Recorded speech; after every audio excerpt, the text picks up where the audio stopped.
One of the things that I thought I'd start off with is analyzing just a little bit about an intraday setup that we can learn a lot more about by applying some of the multi-day code from last week as well. And then start talking through how this exemplifies a little bit of our trading plan for the day.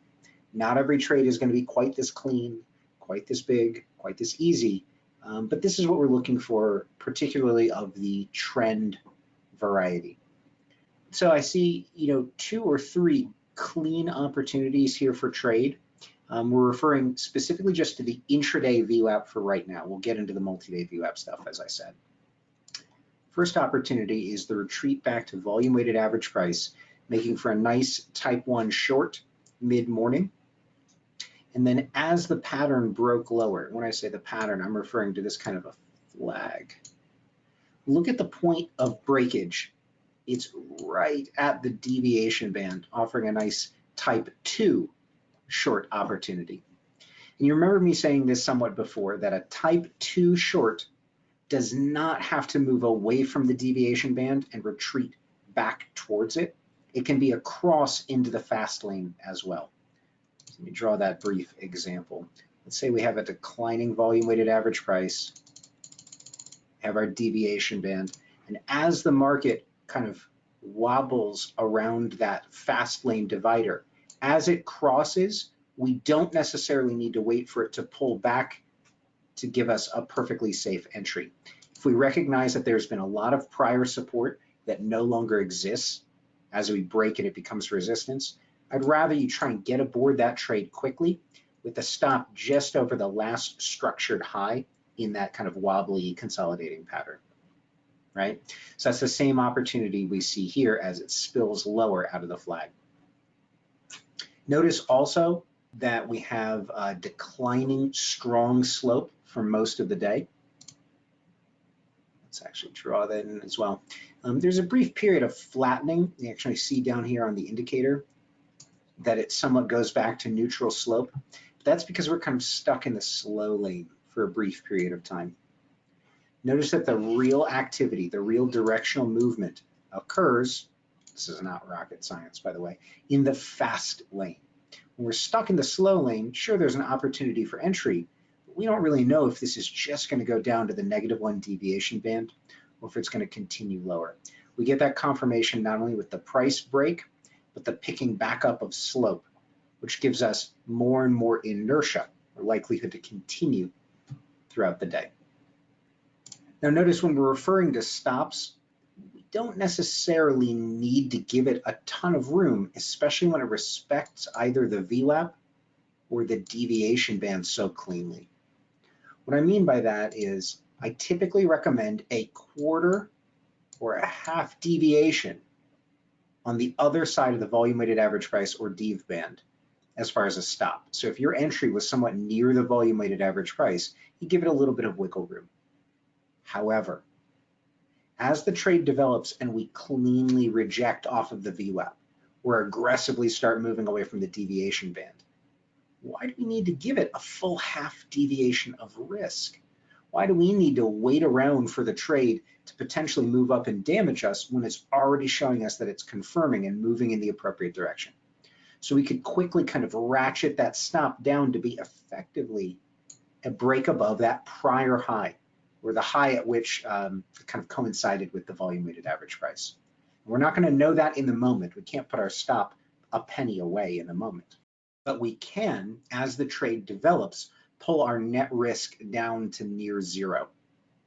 Now, I'm not, again, saying you'd enter perfectly right at the VWAP, but near zero. One of the things we'll get to is the fact that inertia, kind of as I described it, the momentum or propensity for VWAP to keep moving and doing whatever it's doing, means that these are naturally developing kind of trailing stops in our favor during a trend that's working, in the direction we're intending it to. Notice that the VWAP will continue to drop throughout the day. So even before this major breakdown, our stop is effectively getting lower and lower and lower in our favor. Same with the deviation band. If we were to take the trade entering near or just after the breakdown from the deviation band, as this dashed line or dotted line gets pulled lower and lower, even if that were our stop, I don't know if I'd give it a full retreat back up to the deviation band. We'll talk more about that in a minute. But it's naturally being pulled down in your favor. So it kind of reinforces solid trading principles by visually describing your stop getting more and more favorable as the trade moves in your favor.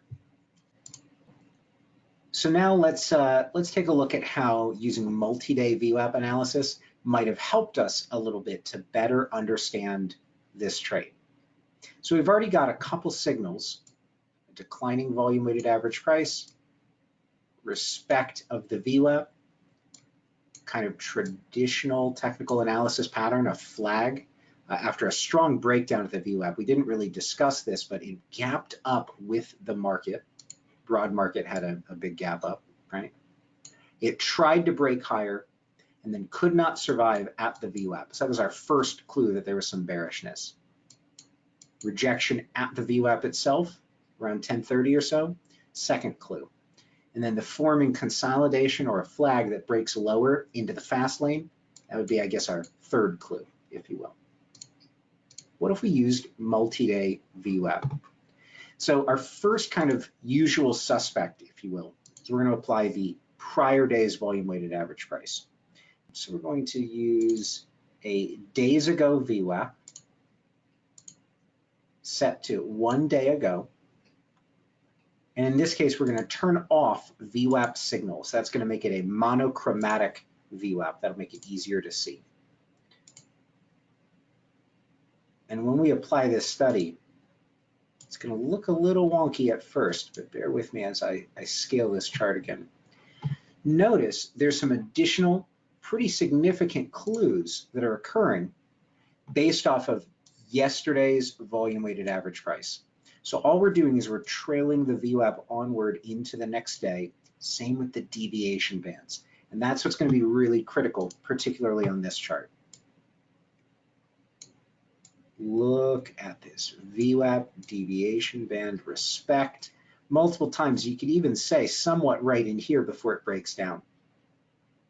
But there's almost a kind of a confluence, or like really it is. It's the flag that we described before. Sorry, I'm drawing this freehand, so I apologize. These aren't straight lines.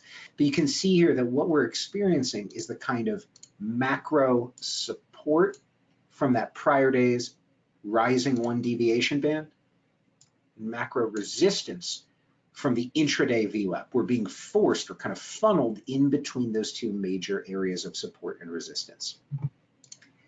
Therefore, the breakdown that we see occurring at the intraday deviation band is kind of occurring at the same breakdown of the 1 deviation band from the multi-day VWAP. That's what makes this such a powerful trade. Not only does it come down to the multi-day VWAP or to yesterday's VWAP right around here, it cuts right through it, and look at where it goes down to, the negative 1.0 deviation band. Now, I'm not necessarily saying this is a trade you would have held from this dev band across all the way down to the negative 1, but look at how it's abiding by or respecting that VWAP, meaning the multi-day or the larger day's VWAP. Just to keep this extra clean, so here's the kind of bigger picture 2-day VWAP all at once. Do you see how the area where we got into the fast lane led to a lot of touches on that VWAP before it finally broke down? When the breakdown occurred, first target right at the volume weighted average price, next target if it crosses, negative 1 deviation band. This could almost be an intraday VWAP chart if we didn't know there was a day divider right in the middle. If we didn't know there was a gap up and a bunch of trading that happened overnight, etc. Do you see how what we're doing is we're learning principles off of an intraday chart that we're then applying to even bigger time frames? So let's go back to seeing the intraday VWAP as well. Unhiding that study. So we've already seen the benefit of the prior day's VWAP and the deviation band respect, kind of adding, don't want to say support, adding credibility or credence to that breakdown that occurred. But what if we also applied a VWAP from something like a critical low all the way back here? So what we're going to do now is I'm going to go in and apply low VWAP from 3 days ago. Now I've already kind of preset this chart, but notice I'm using days ago because that's quicker to count backwards. I'm setting it to 3 days ago with the low VWAP variety. And we click OK. And look at what pops up.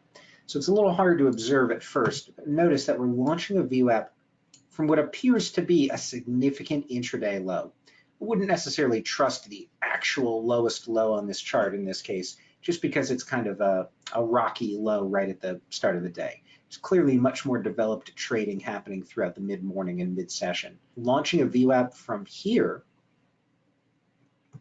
explains a bit of why we pulled back to where we pulled back, for lack of a better way of saying it.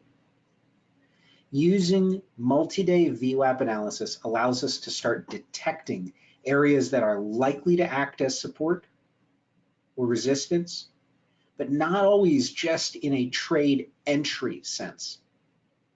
Sometimes also in a kind of a playing defense, more of a safety mechanism, how to detect when a trade might be over that you're already in. So an example would be, let's clear this. Let's imagine you had taken the breakdown of this deviation band kind of multi-set in here. You'd gotten short somewhere up and around here. Came down to the volume weighted average price, and maybe you took partial profits in here. No shame in that. Again, we don't know if it's going to bounce. We don't know the strength of the breakdown. The market was still going up quite nicely for the day.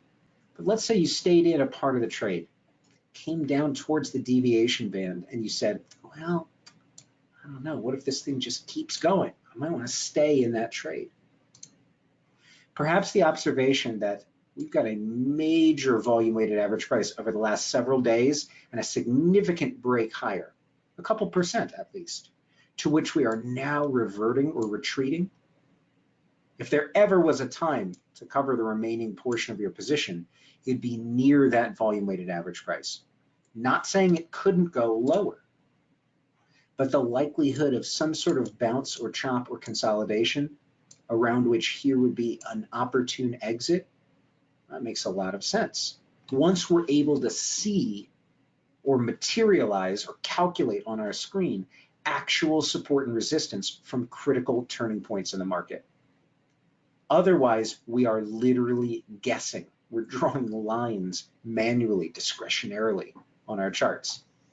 The benefit here is we're letting the market, meaning all other market participants, all of the money that's being thrown around in the market, we're letting that determine where support and resistance truly exists.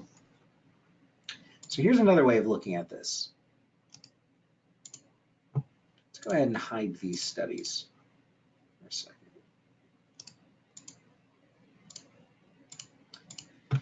So if I did this right, I set up the same chart we were just looking at a second ago. So we can flip back and forth between them. So I always point out to traders, when you're starting out with VWAP, kind of ask yourself, what am I getting from VWAP that I wouldn't have had otherwise? So once you figure out the controlling VWAP set or the kind of dominant VWAP on a chart, flipping back and forth between would I have been so inclined to go short, right where my cursor is, if I didn't have that other information? I don't know. It looks like a nice intraday breakdown, but then again, without that additional kind of deviation band break that was occurring, it might have looked like we're just trying to fill the gap before rallying higher. There's a lot of additional information that multi-day VWAP is going to give us that allow us to kind of have better context for our decisions. And that's really the key. We're not trying to react emotionally. We're trying to take as much information in as we quickly and reasonably can to evaluate whether or not we really need to or want to get in this trade. So the questions you should be asking yourself, very straightforward here. 1, is this a viable ticker to trade? Should I even be considering this? So that's kind of like, is this a large cap stock? Does it appear to abide by the VWAP? Is it presenting a recognizable pattern that I can participate in? The second question, do I want to trade this? Meaning, is the pattern it's presenting desirable? Common mistake that traders make is they will make up observing patterns, even when the patterns are not truly there, because they are eager to trade. Hey, maybe this is a type 1. Maybe this is going to bounce off of the deviation band, etc. And then the third question, if those first 2 questions are both true, this is a viable trade and I want to trade this, I'm eager to trade this, there's a real opportunity present. How do I get in and when do I get out? Those 2 questions are critical, right? How do I get in, meaning which of the 4 primary trade types am I seeking to enter according to? And then when do I get out? What are the reasons I would exit, either profitably or at a loss? Every trade, I go through those simple questions. Is this even a viable thing to trade? Do I want to trade this? And how do I get in? When do I get out?